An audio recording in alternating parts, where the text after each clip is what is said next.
Presidente, nobres colegas. Pode ser o último.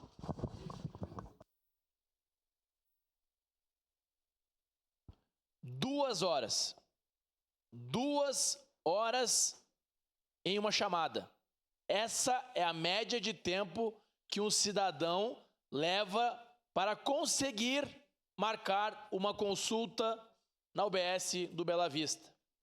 Terça-feira, o meu irmão marca para os meus pais, que eles usam SUS, e ele fica na empresa dele das 8 da manhã, que é a hora que liberam, até as 10, para conseguir marcar uma consulta.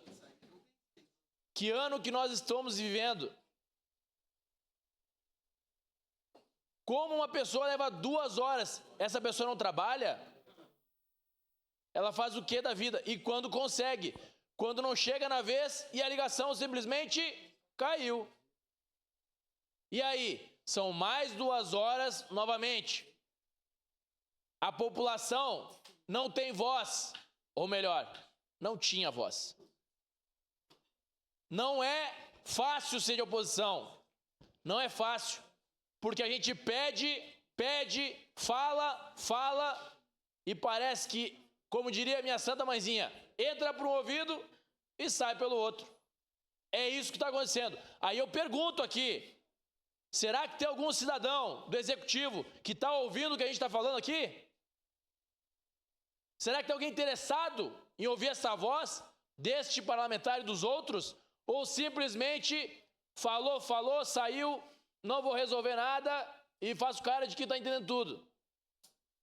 Nós precisamos de soluções. Nós estamos vivendo na época da pedra.